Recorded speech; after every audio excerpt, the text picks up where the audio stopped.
From doubters to dominance, Arsenal prove people wrong again. Mikel Arteta showing that he can adapt, that he does have the knowledge to go out there and identify players that can really make a difference to this Arsenal team in moments or positions maybe where we lacked last season. This is a game where so many things happened that we've been waiting for as Arsenal fans. So many positives to take from this game, and probably some things that not everybody noticed that I think massively help Arsenal this season. Before we get into it though, you know the drill. My name is Jed, and if you could help me out very quickly, just hit like and subscribe on this channel. So, who was your man of the match? The game has just finished. Arsenal versus Nottingham Forest. 3-0 to Arsenal. What a win. What a performance. Some of the players. So there will be some difference of opinions. So let me know in the comment section who was your man of the match. For me, it would be disrespectful if I don't speak about Noni Madueke first, because this guy was on fire. I don't remember seeing an Arsenal winger who's so confident, so determined to just run at the defenders. That Forest left back must have not known what hit him. He must have been thinking, I've never seen this from Noni Madueke. And if I'm being honest, me as an Arsenal fan, I didn't know Noni Madueke was this lethal. Of course I watched him at Chelsea. But no one sitting here behind this screen can tell me that they expected Noni Madueke to be so effective, so direct. He's definitely gone up a level. And he's not the only one. Eze, I think, looked so good on that left-hand side. At times, we've lacked on that left-hand side. We know the discussion on most forums, on most channels, is about that left-hand side. How can we make that left-hand side as strong as the right-hand side? Now, it's not quite there yet. I'm not going to pretend to you that the left-hand side is now just as strong as the right-hand side. But the performances from Calafiori, the performance from Eze, that one moment in particular where he sent that player for a hot dog, like he's still running that way now. Unbelievable skill, unbelievable dynamism. Just, I like what these Arsenal wingers are offering. Viktor Gyökeres scoring again, silencing the doubters, the critics. So many people are jumping on this guy's back and saying every time I watch him, he looks rubbish. Let me tell you one thing, the brother is effective. This guy scores goals, 3 goals in 4 games. Go and cry to your siblings if you think this isn't a good player, because this guy knows where the back of the net is. I am so happy with that performance. I ain't even spoke about Zubimendi yet. What, 2 goals from CDM? Are you crazy? That first strike was unbelievable. How many times did we see Thomas Partey try that? There was one time in particular, I think, where we kind of hit the crossbar. Was it against Tottenham? Zubimendi come out to him and I thought, right, let him have it. Boom, top bins. What a strike. The technique from Zubimendi. After that, he was just purring, keeping things ticking over, starting the play, starting the attack, the shutting down, the tackles, the interceptions. Zubimendi was very, very good. He's about 5'3" and he scored a header as well. What a bonus. Even he couldn't believe himself that he had scored a header.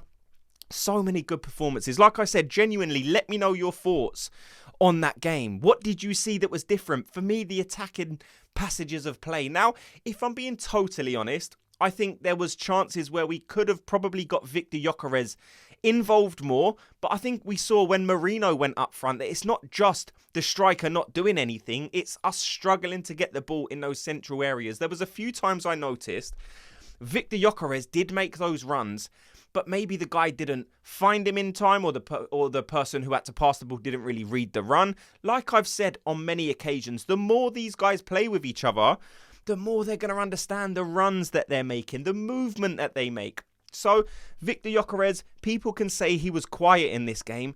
Like, I don't care. We know what we brought this guy in for. It is just to score the goals. And if you look at his numbers, what he's doing is scoring the goals. So I don't care if you think he's got a heavy touch. This is the rivals, by the way, who keep calling him out. Even the Arsenal fans, the Arsenal creators who are so negative around Viktor Gyökeres. He's scoring goals. And again, Arteta, let us praise the manager for making some unbelievable decisions.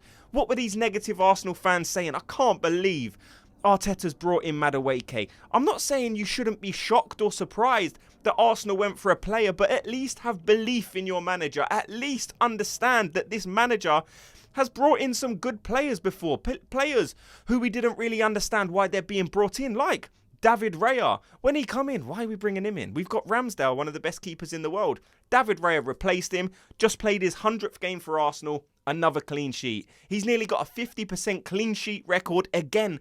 Another decision Mikel Arteta made that was 100% correct. I don't hear the negative people giving Arteta praise for this because they'll just try and focus on the negative. It doesn't fit their agenda. David Raya, brilliant. There was one save in particular, he tipped it onto the bar. Unbelievable keeper. Again, Mikel Arteta, the decision to rest Declan Rice. Play Mikel Merino. The discussion has been Mikel Merino deserves to start. Will he start him? I'm not sure he will start him. He took the decision to say, Declan Rice, you can take a rest. Play Mikel Merino, the guy in form, and it paid off. Mikel Merino done some brilliant stuff. Didn't get himself on the score sheet today, but still a very, very good performance. A different attacking option to Declan Rice. I think he still has that box crashing ability, but I think Mikel Merino, when he's on the ball, very technical, very, very good. Finding his passes well, quick feet.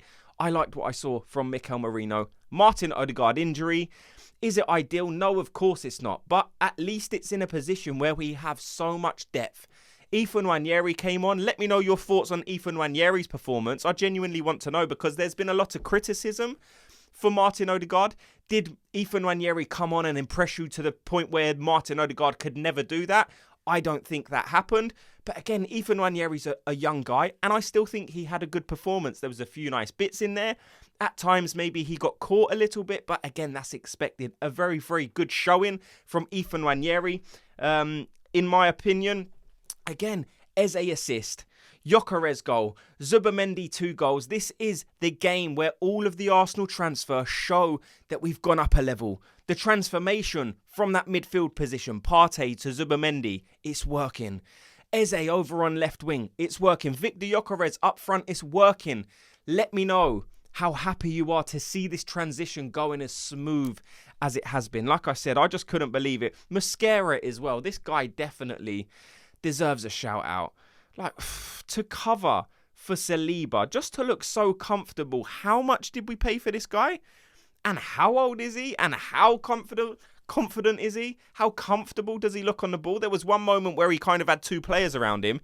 He just kind of done some quick feet before. I didn't even know where he went. And the ball was being played back to the goalkeeper. Very, very good from such a young centre-back. The biggest, bit of advice or something I would put to Mascara is just you look so confident.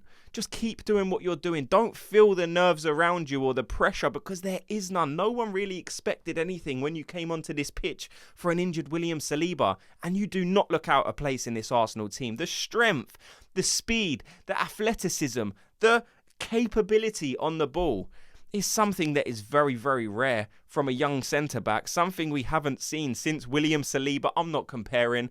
I'm just telling you, when William Saliba came through on the team, you started to see that athleticism, the comfortableness on the ball, the quick feet, the speed, the strength. Mascara looks like he has all of this.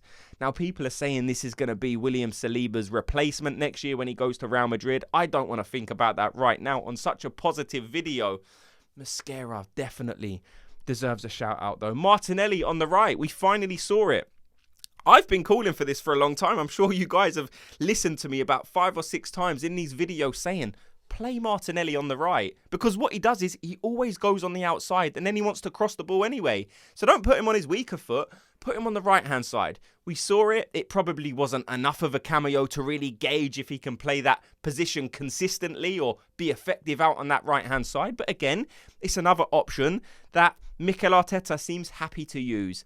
Now we can sit back and relax because there's football games on today, there's big games on tomorrow, and we can just chill out now knowing that we've won the 3 points. We've done what we've needed to do this weekend, and football is back. I cannot believe it. Finally, after the international break, we finally get to watch Arsenal again. Like I said, let me know your thoughts on everything you've heard in this video. Who was your man of the match? Who impressed you the most? Who do you think maybe didn't perform up to scratch? Let me know in the comment section. Thanks so much to everyone for watching and listening. Before you go, if you could do me the quick favour, just hit like and subscribe, and I'll speak to you all in tomorrow's video. Gooners, have a good day.